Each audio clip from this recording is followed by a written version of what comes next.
मेरा रक्षाबंधन।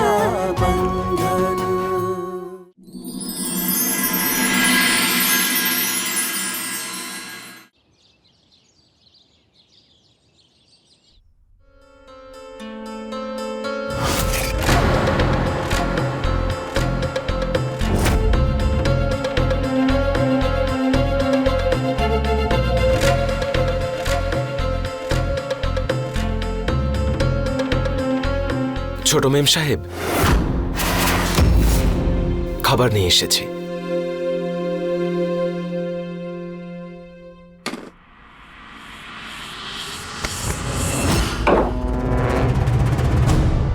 তোমাকে আমি শেষ করে দেব। এত জেদ করছেন কেন আপনি? মারতে চাইছেন তো আমাকে? মারুন, যত মন চাইছে ততটা মারো, কিন্তু একটা শর্ত আছে আমার। যখন মারবেন তখন যেন মনে হয় রানা রতন সাহেব বাবুর মেয়ের হাতে শক্তি আছে, আর শক্তির জন্য শরীরে জোর চাই, আর জোর পাওয়ার জন্য খাবার তো খেতেই হবে, তাই না? তাহলে খাবারের সাথে এত কিসের রাগ? ছোট মেম সাহেব, নিন খাবার খেয়ে নিন, তারপর যা খুশি করুন।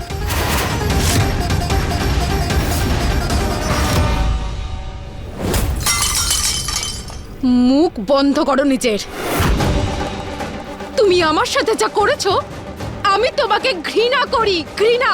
আপনার ঘৃণাও আমি সহ্য করে নেব ছোট মেম সাহেব, কিন্তু ওই ছেলেটার সাথে আপনাকে দ্বিতীয়বার কখনো দেখা করতে দেব না। আর তুমি আটকাবে আমাকে? আমিও দেখব কিভাবে আটকাও তুমি।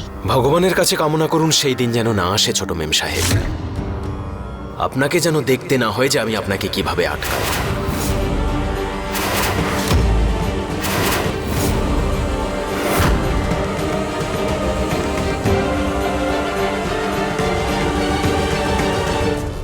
ছোট মেম সাহেব, আজ আপনার সবাইকে, আর বিশেষ করে আমাকে শত্রু মনে হচ্ছে।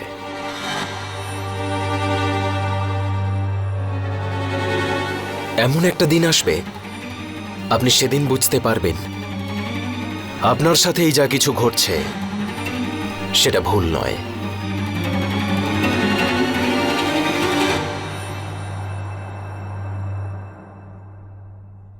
আপনার জন্য দ্বিতীয়বার খাবার নিয়ে আসছে। আপনি যদি তখনও এরকম কিছু করেন তাহলে তৃতীয়বার একদম ডাক্তার নিয়ে আসব, আর আপনাকে ইনজেকশন নিতে বাধ্য করব, যেটা আপনি একদম পছন্দ করেন না। বুঝতে পারছেন?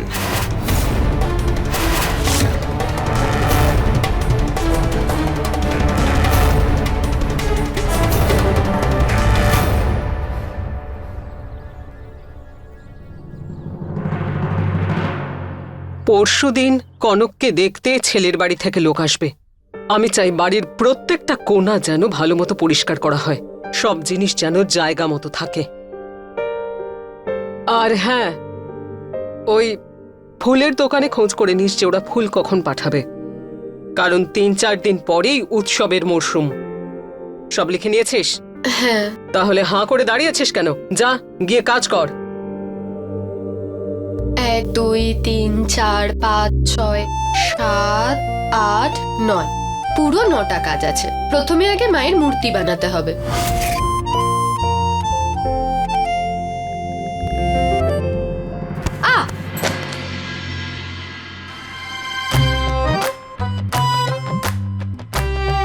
দাঁড়া দাঁড়া, নে ধর, যা যা, একটু দাঁড়া।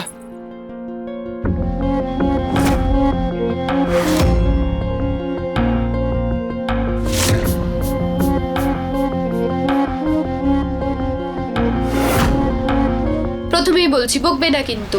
জানি তুমি চাও না আমরা ছোটবেলার কোনো স্মৃতি মনে রাখি, কিন্তু যখন এই নুপুরের আওয়াজটা হয় তখন আমার মনে হয় আমি সেই ছোট রোশনিই আছি, যে সারা বাড়িতে নেচে নেচে ঘুরে বেড়াতো।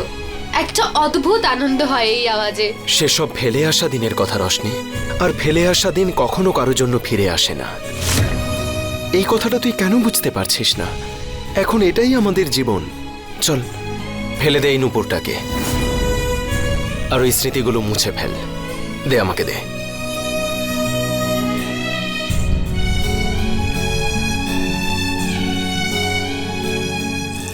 ঠিক আছে, যে নুপুরের আওয়াজে আমি খুব আনন্দিত হই সেটা যদি তোমাকে দুঃখ দেয় তাহলে চাই না আমার এটা। নিয়ে নাও তুমি, তুমি এটা ফেলে দিও, আমি পারবো না।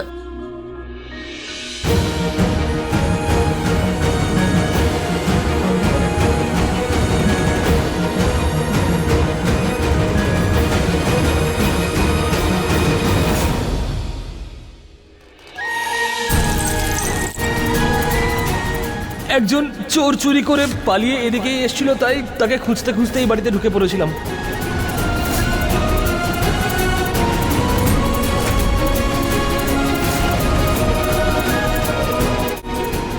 এক মুহূর্তের জন্য যদি ভাবি ওখানে চোর এসেছিল, তাহলে ওই চোর কে ছিল?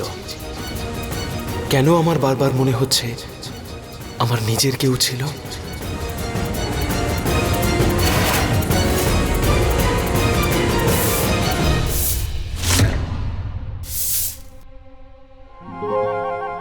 একদম ঠিক সময়ে এসেছো সুন্দর। তুমি মানে বলছি আপনি। হ্যাঁ আমি। আর প্লিজ তুমি বলে ডাকো না, ভালো লাগে তুমি বললে। আপনাকে আমি বলেছিলাম না আমার সাথে কথা বলার চেষ্টা করবেন না, আর না সাহায্য করার চেষ্টা করবেন। যেটা করেছেন সেটা কি যথেষ্ট নয়? না, কারণ আমি যেটা করেছিলাম সেটা একটা ভালোর জন্যই করেছিলাম, কিন্তু গল্প সেখানেই শেষ হয়ে গেছিল। কিন্তু আমি তোমাকে আবার হার্ট করেছি, যেটাই আমার কোনো ইন্টেনশনই ছিল না। অ্যান্ড হ্যাঁ, তোমার ওই মালিক চাকরের ব্যাপারটা আমার মনে আছে, তাই প্লিজ তুমি আবার ওটা আরেকবার বলে ফেলো না। আপনার জন্য আমি এমনিই অনেক সমস্যায় পড়েছি, আর কোনো সমস্যা বাড়াবেন না। যান এখান থেকে।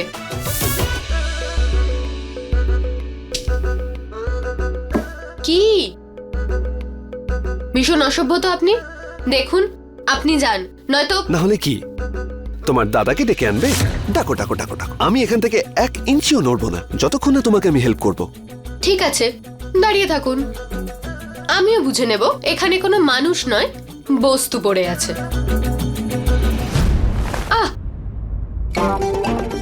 সমর বাবু, আগের বারের মতন অসভ্যতা আর করবেন না। আমার অন্যটা ছাড়ুন।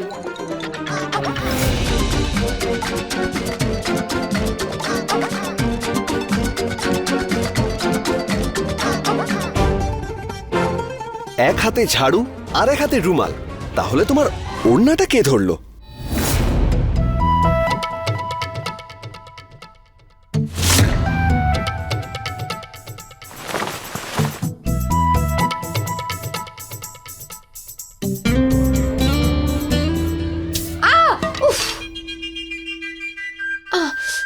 এই যে ঝাঁটাটা তোমার মাথায় লাগলো, এটা ভগবান তোমায় বললো যে আমার সাহায্য নিতে। ঠিক আছে, আপনি সাহায্য করবেন তো? চুপচাপ গিয়ে ওই কোনায় গিয়ে দাঁড়িয়ে পড়ুন, ওখান থেকে নড়বেন না যতক্ষণ না আমি বলবো। এটাই আমার সব থেকে বড় সাহায্য। যা আপনি হুকুম করবেন।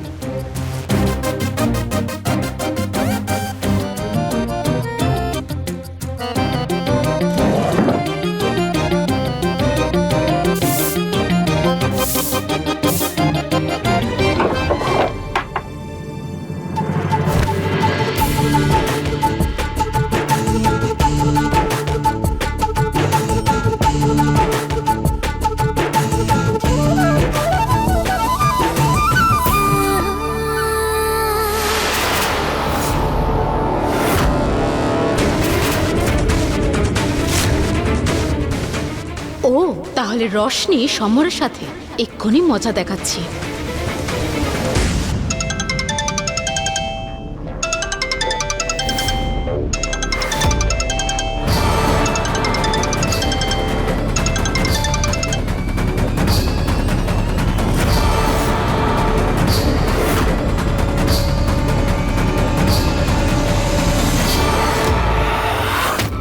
সমর,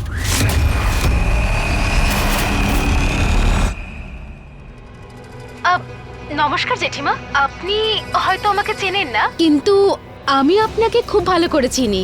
আমি সমরের বন্ধু জয় রানা রতন সিংহের বোন। সমর তো আমাদের বাড়িতেই থাকে। ও না খুব প্রশংসা করে আপনার, কিন্তু জেঠিমা মানতেই হবে আপনার সমর অনেক বড় মনের মানুষ, কোনো প্রকারেরই ছোট বড় বা ভেদাভেদিতে একদমই বিশ্বাস করে না। দেখুন না, আমি তো অনেক বুঝিয়েছিলাম, কিন্তু ও আমার কথা শোনেইনি। বাড়ির চাকরের সাথেও এত ভালোবেসে ব্যবহার করে আর ওদের এত খেয়াল রাখে যে আমাদেরকেই ভুলে যায়। আমি ঠিক বুঝতে পারলাম না মা। এক্ষুনি আপনি যে মেয়েটিকে দেখলেন, ওই যে সমরের সাথে ছিল, ও আমাদের বাড়ির কাজের মেয়ে। কিন্তু সমর বাড়ির কাজের লোককেও এতটাই ভালোবাসে, তাদের সাথে নিজেও কাজের লোক হয়ে গেছে, ঘর পরিষ্কার করছে। আর সেজন্যই আমি বললাম যে ওর মন অনেক বড়, সবাইকে সাহায্য করে। আচ্ছা তুমি পরিষ্কার করো, আমি এই টুলটা ধরছি। এইটুকু হেল্প তো করতে দাও প্লিজ।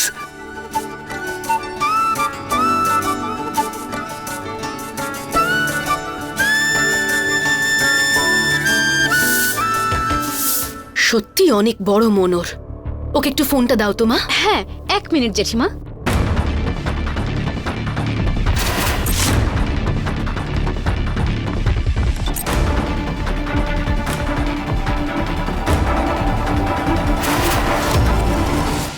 সমর, তোমার জেঠিমা ভিডিও কলে।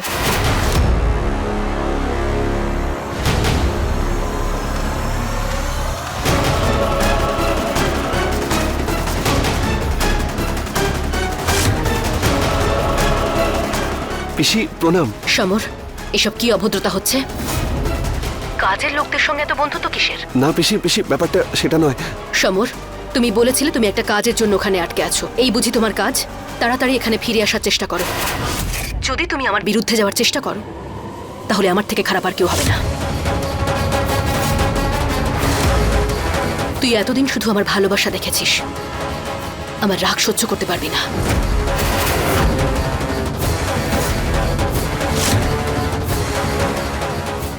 রোশনি, আসছি।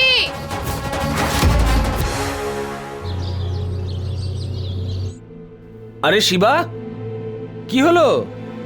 তুমি হঠাৎ এখানে? কনস্টেবল সাহেব, কালকে আমাদের বাড়িতে কিছু লোক এসেছিল কোনো চোরকে খুঁজতে। আমি শুধু এটা জানতে চাই যে আচ্ছা, ওই লোকগুলো কোনো রিপোর্ট লিখে গেছে বা আপনারা কোনো চোরকে ধরেছেন? মানে কোনো এফআইআর বা কিছু হয়েছে? না, কাল তো এরকম কিছুই হয়নি।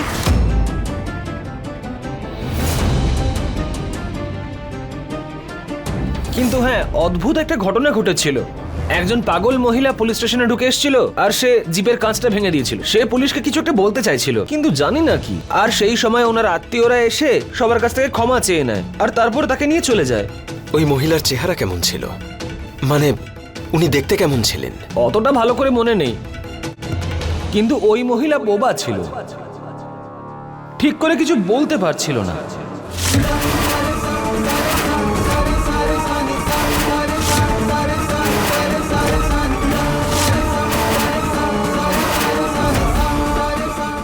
ফুলিমা, উনি বেঁচে আছেন নাকি?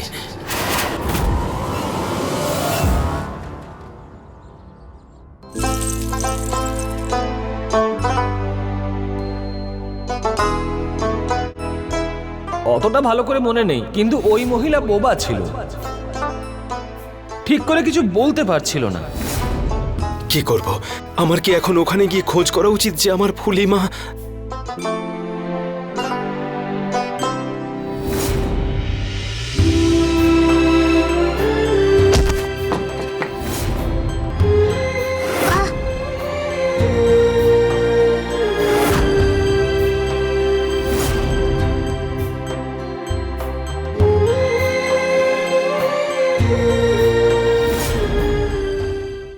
কোথায় যাচ্ছিস রে?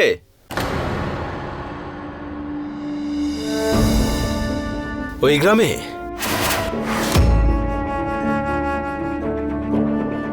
কেন ভুলে গেলি তুই? তোর নিজের ব্যাপারে ভাবার আগে তোকে সেই দায়িত্বের সম্বন্ধে ভাবতে হবে যা রানাবাবু তোর কাঁধে তুলে দিয়েছেন।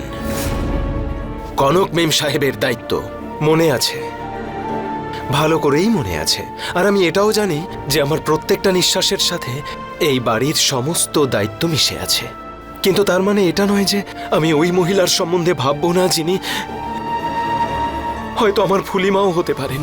আচ্ছা, এখন তোর মনে হচ্ছে ওই বোবা মহিলা তোর ফুলিমা হতেও পারে, তাই তুই গ্রামে যাওয়ার সিদ্ধান্ত নিয়েছিস, সেটাও এই শেষ মুহূর্তে তোর মালিকের সম্মানকে ধুলোয় মিশিয়ে দিয়ে। তুই তো জানিসই কনক মেম সাহেবকে দেখতে একটি ছেলে আসছে, আর বড় মালিক কনক মেম সাহেবের দায়িত্ব তোর কাঁধেই তুলে দিয়েছে। যদি কালকে কিছু একটা হয়ে যায়, কনক মেম সাহেবের সম্মানে যদি কোনো দাগ লাগে, তার জন্য দায়ী হবি তুই। শিবরাজ, ফেলে আসা দিনের স্মৃতির পাতা উল্টে তুই দেখতে চাইছিস। কখনো ভেবে দেখেছিস তুই যে রশনি যদি কখনো সবকিছু জানতে পারে ওর মনের অবস্থা কি হবে? ও যখন জানতে পারবে ওর বাবাকে ওই চাঁদনি ওর ফুলি মায়ের মতো নির্মমভাবে মেরেছে, ও তখন এই কথা সহ্য করতে পারবে? যে কষ্ট থেকে তুই রশনিকে এতদিন দূরে রেখেছিস, আজ তোর একটা ভুল পদক্ষেপে সেই কষ্ট তুই ওকে আবার দিতে চাইছিস। কখনো ভেবেছিস তুই রশনি কখনো সেই সত্যটা সহ্য করতে পারবে যেভাবে ওর বাবা মারা গিয়েছিল, আর ওনার হত্যাকারী আজও বেঁচে আছে? কখনো ভেবেছিস তুই যে তুই ওকে তোর মতো বানিয়ে ফেলবি? যে আগুনে তুই এত বছর ধরে জ্বলছিস, সেই আগুনে তোর বোনকেও ফেলতে চাইছিস? আরে উত্তর দে, ভেবেছিস কখনো তুই? না, যাই হয়ে যাক না কেন, রশনিকে কিচ্ছু বলা যাবে না। পৃথিবী যদি ওলট পালট হয়ে যায়, রশনিকে এই সত্যি আমি জানাতে পারবো না, জানাতে।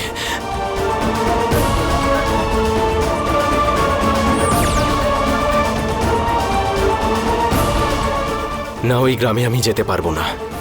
আমার জায়গা এটাই, এখানে কনক মেম সাহেবের দায়িত্ব আমার।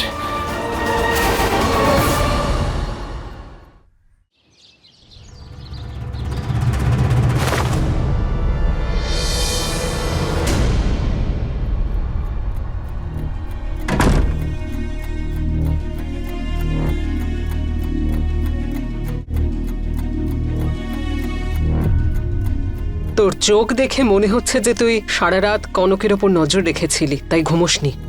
যেভাবে তুই দায়িত্ব পালন করছিস তার জন্য ধন্যবাদ। বড় মালকিন, আজ শুধু ছোট মেম সাহেবের একটা ভালো পরিবারের সম্বন্ধ হয়ে যাক, আমি আর কিচ্ছু চাই না। হ্যাঁ, এখনো রাগ করে আছে, কিন্তু সাজগোজ করছে মনে হয়। তুই বাইরে থাকিস, নজর রাখবি। 2 ঘন্টার মধ্যে ছেলের বাড়ির লোক চলে আসবে। ঠিক আছে।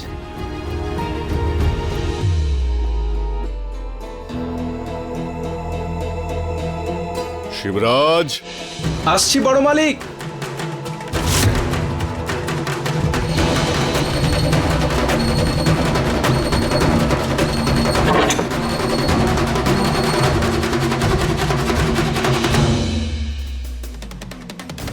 আমার ফোনও ওই শিবার কাছে, কিন্তু ওকে তো বাবা ডাকলো। তার মানে সময় লাগবে, এটাই সঠিক সময়।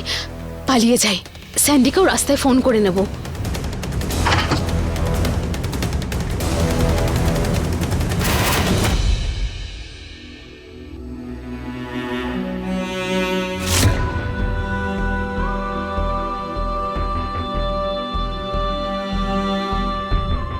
যদি তুই আমার ইচ্ছের বিরুদ্ধে যাস, আমার থেকে খারাপ আর কেউ হবে না। তুই আমার ভালোবাসা দেখেছিস, রাগ সহ্য করতে পারবি না।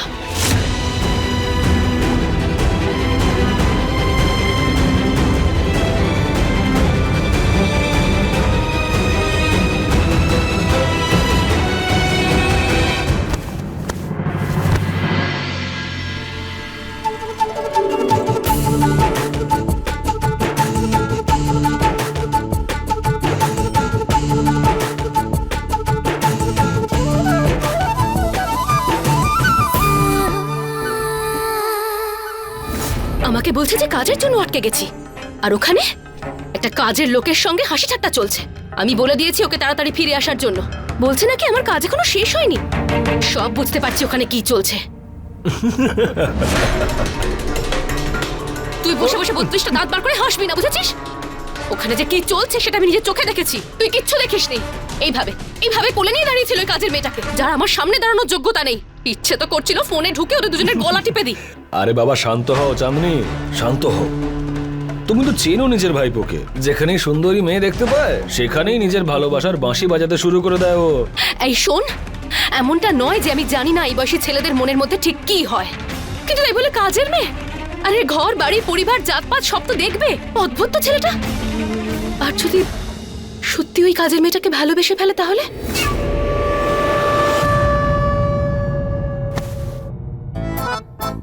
এক্ষুনি তো পড়েই যাচ্ছিলাম, ভাগ্যিস আপনি ধরলেন।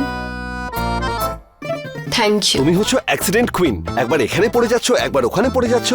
জানো আমি কি ভাবছি? এবার আমি তোমার বডিগার্ড হয়ে যাবো, আর এই সুযোগে 24 ঘন্টা তোমার সাথে থাকবো, আর তোমাকে এইভাবে পিছনে ঘুরে ঘুরে দেখতেও হবে না, আর না তুমি পড়ে যাবে। তাহলে চাকরি পাকা? একদম ওই ছেলেটার পক্ষে তুই কথা বলবি না। যদি ওই কাজের মেয়েটাকে এই বাড়িতে নিয়ে আসে, ঘাড় ধাক্কা দিয়ে বের করে দেবো, আর ওকে মেরে চামড়া গুটিয়ে দেবো। সমরকে আমি আমার জীবন দিয়ে ভালোবাসি। যদি ওকে আমি এতটা ভালোবাসতে পারি, তাহলে ওকে বাঁচানোর জন্য কতটা কঠোর হতে হয় আমি সেটাও জানি। আরে আমার চাঁদনি, মাথা ঠান্ডা করো একটু। তুমিই তো বলো যে তোমার ভাইপো সমর তোমার প্রত্যেকটা কথা শোনে, তাহলে এত চিন্তা করছো কেন? ওকেও একটু ভালোভাবে বাঁচতে দাও। আর তাও যদি শান্ত না হও, একদিন নিজের যৌবনটাকে মনে করো। কি অদ্ভুত অপরূপ সুন্দরী তুমি ছিলে, হ্যাঁ? ডাকাত বউ, হ্যাঁ? আরে আমরা ছিলাম ডাকাত বর বউয়ের জুটি। তুই জানিস তোর আর আমার সম্পর্কটা এখনো কেন আছে? কেন? কারণ বয়সের ছাপ শুধুমাত্র তোর ওই সাদা দাঁড়িগুলোতেই পড়েছে। এমনিতে তো তুই এখনো হ্যান্ডসামই আছিস, সেটা ঠিক। কিন্তু যদি আমি এখনো সেই আগের রঙে ফিরে আসি, শেষই করে ফেলবো তোকে। তাহলে করে দেখাও। যদিও তুই কথাটা ঠিকই বলেছিস, সমর কোনোদিনও আমার ইচ্ছের বিরুদ্ধে যাবে না। আর যদিও কোনোদিনও আমাকে ভুল প্রমাণ করে, ওকে আমি এমন শিক্ষা দেব যে 7টা জন্ম আর কোনোদিনও আমাকে না বলতে পারবে না।